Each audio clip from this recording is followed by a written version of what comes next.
Hello, everybody. Welcome back to Growing Up Haunted, real ghost stories told by yours truly on this episode of All Things Taeler. So this is Growing Up Haunted, real ghost stories, part 3. I almost did part 2 again, but it's part 3. So feeling a little better from my cold. Thank you all for the well wishes, just a little bit left. I wanted to do Growing Up Haunted Part 3 because I always felt like this was kind of an extra creepy story. So for anyone that didn't get to hear parts 1 and 2 or read parts 1, 2, and 3 on my blog on Medium, here's a little backup, okay? For those of you that have already heard it, I'm sorry, but it goes along with the story anyway. So in the early 90s, I moved into a house with my mom and my grandma, my grandpa, and some cousins. The house was built in 1912, and it honestly shouldn't have been a surprise that a house that's almost 100 years old has had people die in it. So by the time we moved in, at least 4 people had died in it that we knew of, and 4 babies were born. I actually remember meeting this guy that was like one of the former occupants and stuff, and he kind of creeped me out. But at least one person died in the basement. I think 2 did. At least one person died in the master bedroom. 4 babies were born in the room that was mine during the time of this story, and the other 2 prior stories. And it was very clear that when we moved in the early 90s that the house was definitely stuck in the 70s. It had like periwinkle blue paint in places where you should not have that paint to begin with. It probably was lead paint, who knows. It had like faux tile brick laminate flooring, and then it had faux brick archways and shag carpets, and then it had like this triangular shaped Harry Potter closet under the stairs that had pirate ship wallpaper, and it had one of those magnetic folding accordion doors that had like the fabric weaving material that made the door. Oh yeah, it was crazy. And so the main stairs in the house that go from the main floor up to the second floor where all the bedrooms were, used to have these really pretty ornate stair posts that were at every little landing, because the stairs, when you come in, they start on your right and it goes up, landing, turn again, up, landing, and then you get to the main landing. And then around that little corner down the hallway, right on the right, was my bedroom, where stories part 1 and part 2 actually partially take place. So it was clear that, it needed a lot of updating, right?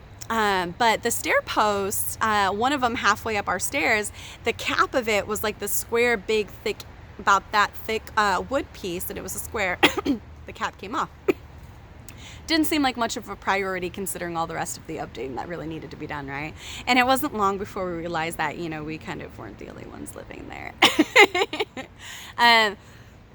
Sorry. So, this story takes place at several different points in time. I was very fascinated by history and by artifacts and about things that people left in houses. I always thought that was really cool, like Susie Q, Back to the Future, all kinds of stuff that take place in like different time periods and stuff. Love that kind of stuff.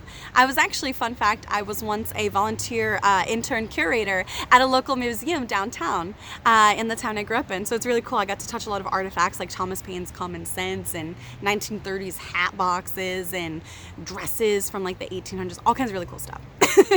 So it wasn't a surprise to see me like digging in our yard. I'd find seashells and glass bottles and pieces of porcelain, all kinds of crazy stuff. So I got the idea to put letters and little tiny trinkets and things down the post for someone to find someday, and they could be like, who is this crazy little girl that used to live here, just something bizarre like that. So I started putting letters. After my sister was born, I still continued to do that. I'm 7.5 years older than her. And so around the time that she was 4 or 5, and I was probably 12 or 13, so maybe 2001, 2002-ish, maybe 2003, I decided to do a real time capsule. And so we made this time capsule. It had like remember those little tiny 90s Polly Pockets that were only like that big? And the little Polly Pocket was only like that big. I put one of those in there. I had letters and notes, and we had some photos, and some of the notes were on like Lisa Frank notebook paper that had like the little stamps and the gel pens and all that crazy like 90s stuff. I'm dating myself, but whatever. So my sister and I put a bunch of cute stuff in there. We had buried it. I remember tapping it with the little shovel, putting the pine needles back over it under the tree. And my sister looked up at me so matter-of-factly, I'll never forget it. She said, in complete earnestness, by the way, hand to God, she was like, ghost friend knows about your letters in the stairs. I'm like, what? What? Come again? Very creepy. Backstory on this, there was a big joke in my house for years, pretty much from the time that my little sister started talking. It was always about ghost friend, and her ghost friend was a guy that lived in the cellar.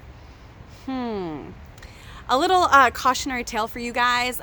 When your kid or some little kid in your family is talking about someone, don't automatically just assume that they're imaginary, okay? Because jokes it'll be on you.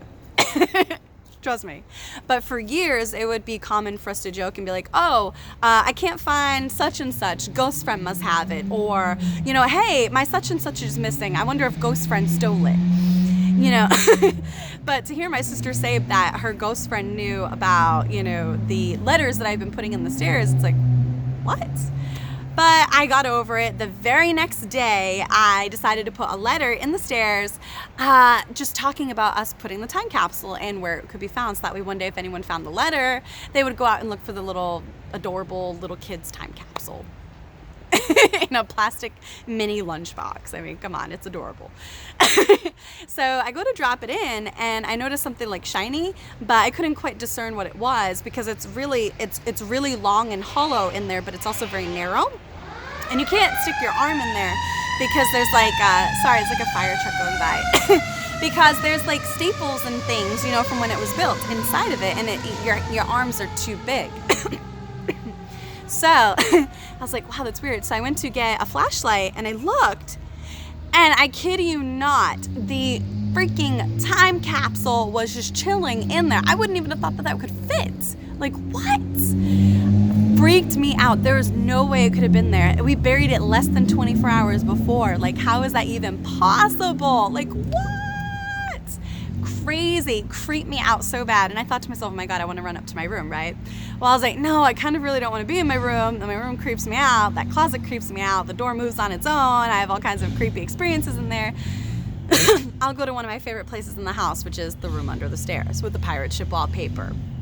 So I put the cat back on the post, shut off the flashlight, go down the rest of the stairs, and I head into the little closet under the stairs, right? I shut the door, I'm turning on the light, which was like this pull string thing, as I'm sitting down, and out of the corner of my eye, I saw something on the ground, and kind of at the same time that recognition hit about what it was, I really remember this chill, and my hand twitched, and I picked up what was a letter. And what's crazy about this letter, guys, is that I recognized it. It was the letter I had written on my Lisa Frank notebook paper that I used to get made fun of for early on in elementary school.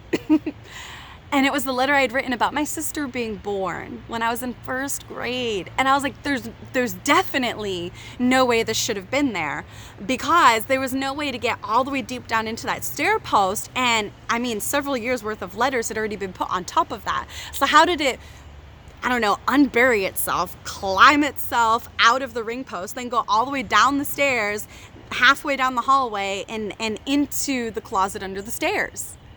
That doesn't happen. Like, paper doesn't just get up and walk itself. And are you going to tell me that a breeze unburied this letter, vertically traveled it up, and then traveled it down, almost 10 stairs, then down a hallway, take a right into the closet under the stairs, and just wait there for me to find it?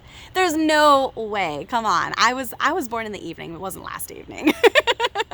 So I freaked the heck out, and I went and I was like, ah!